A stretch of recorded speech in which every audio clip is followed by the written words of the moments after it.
خرجت لرمي التماس للإسماعيلي.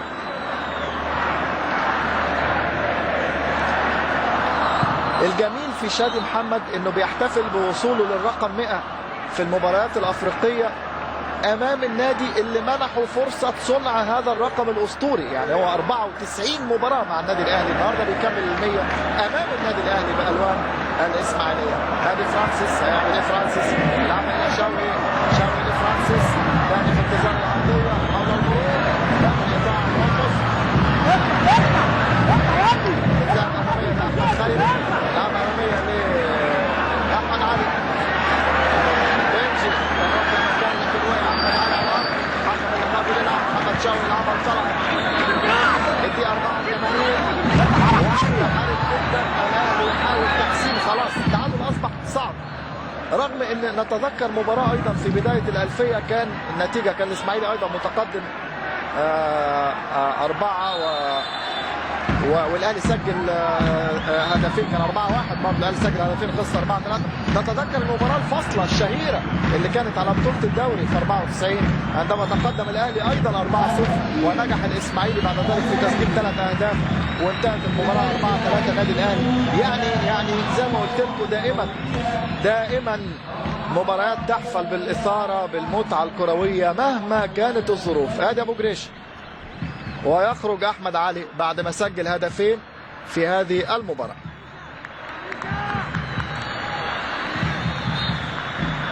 احمد علي يتلقى تحيه الجمهور، صام عن التهديف وفطر امام الاهلي بتسجيله هدفين في الدقيقه 36 في الشوط الاول والدقيقه 73 في الشوط الثاني.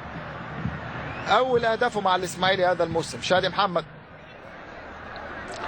تتلعب اماميه، ريشه في اول لمسه، محمد محسن بيحاول لكن اتقطعت. محمد حمص يضغط، توصل ناحيه الشمال، كره مشتركه بين ايمن اشرف و جودوين. المساعد يرفع الرايه ويحتسبها ضربه حره على النيجيري. من جوليوس برجر الى الهلال الى النصر، ثم هذا الموسم في الاسماعيلي الموسم الاول.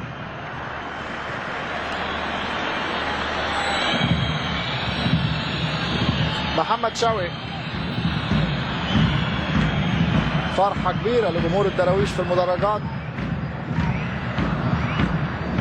الفرحة ليست لمجرد الفوز وتوديع البطولة بشكل جيد، لكن الفوز الكبير على البطل الأفريقي الكبير أيضا. تسديدة قوية بالقدم اليسرى شكري، لكن يمسكها محمد صبحي بثبات.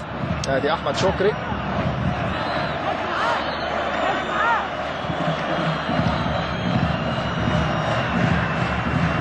احمد صديق لجودوين، لصديق في مكان لكن يغطي احمد السيد، يلعبها لايمن اشرف، توصل لمحمد شوقي، يمر شوقي ويتقدم لكن يمررها في النهايه لشريف عبد الفضيل ناحيه اليمين. الاهلي بيحاول يوصل، بيحاول يفتح، لكن الاسماعيلي زي ما قلت مقفلين كويس وبيعرفوا ينهوا الهجمه بشكل افضل من مهاجمي الاهلي. ده كان واضح جدا في الهجمات اللي اتيحت للفريق. ادي الكرة من بنجي عبد السلام بنجلون، شادي محمد بالكعب يداعب الجمهور، كرة يداعب بها الجمهور شادي محمد لكن اتقطعت، وصلت لبركات، المختفي بركات. محمد شوقي تتلعب اماميه وفرصه من ناحيه اليمين، لو اتلعبت بالعرض اتلعبت فعلا من شكري لكن اتقطعت. ثاني شكري مر لكن يحط رجله المعتصم بالله سالم، طلع الكره الى ضربه ركنيه للنادي الاهلي في محاولات اخيره قبل انتهاء هذه المباراه.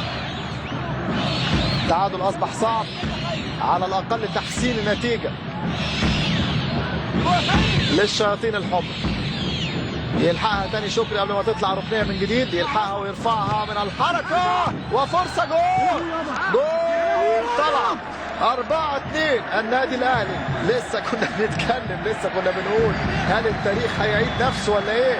كانت 4-0 كانت 4-0 قبل كده بقول لكم في المباريات السابقه، في المباراه الفاصله في الدوري 94 وايضا كان في مباراه قبل كده كان الفريق متقدم 4-0 وينجح الفريق المتاخر انه يسجل 3 اهداف. الان 4-1 ويسجل طلعت هدف ثاني تبقى 4-2.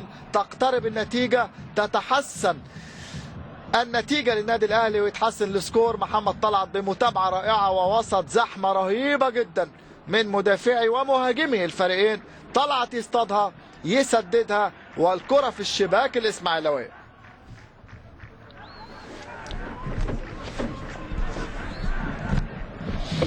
رمي التماس للاسماعيلي.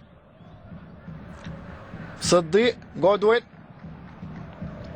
ايمن اشرف، محمد شوقي، محمد بركات لشوقي تاني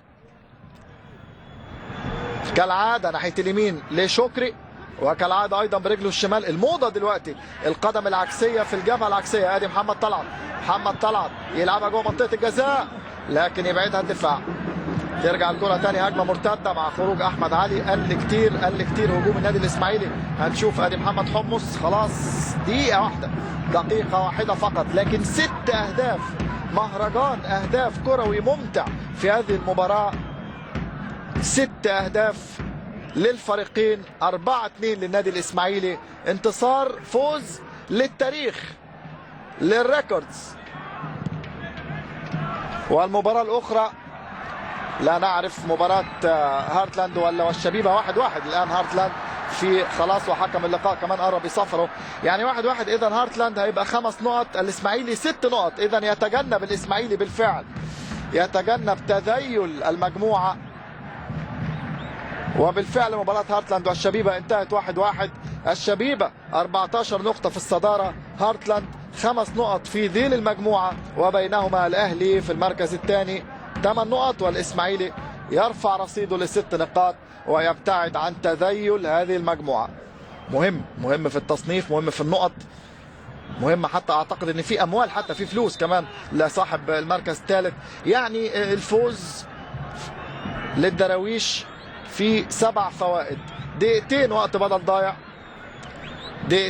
بدل ضايع بيشير بيهم الحكم الرابع باسط ابراهيم.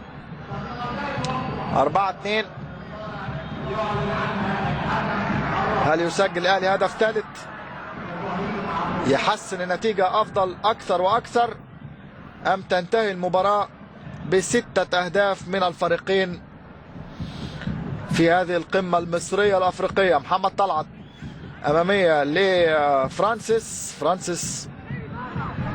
يجيب ضربة ركنية، يتسبب في ضربة ركنية. احمد خيري عتاب مع زملائه، اتكلم مع شادي محمد بيقول له اطلع بره، انت المفروض تغطي عليه من بره، يعني تقابله وهو جاي من بره يعني، او يمكن بيقول له طلعها اوت. شادي محمد وعتاب وكلام مع احمد خيري، لان طبعا زي ما قلت لكم يعني هو خلاص المباراه على وشك انها خلاص الدقيقه الاخيره، اقل من دقيقه على نهايه الوقت بدل الضائع.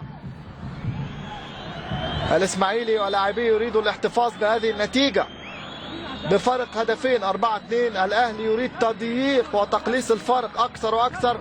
4-3 افضل من 4-2 بكل تاكيد. مارك فوتي بكل خبث ومكر ودهاء كروي وبذكاء شديد يستغل فرصه الضربه الركنيه ويدفع بابراهيم يحيى بديلا للنيجيري جودوين. ابراهيم يحيى يمكن ما يلحقش يلمس الكرة حتى، لكن تبديل لإضاعة الوقت، لاستهلاك الوقت المتبقي.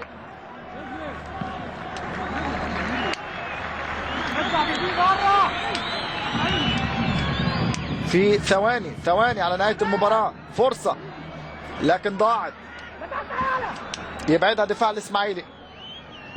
تتلعب تاني عرضية من أيمن أشرف، والرأسية من مين؟ الرأسية مش من حد خالص. ضاعت الكرة، يبعدها أحمد سمير فرج، وصفارة لسه ما صفرش، لسه الحكم طبعا هيضيف وقت التبديل اللي أجراه مارك فوتا بنزول إبراهيم يحيى.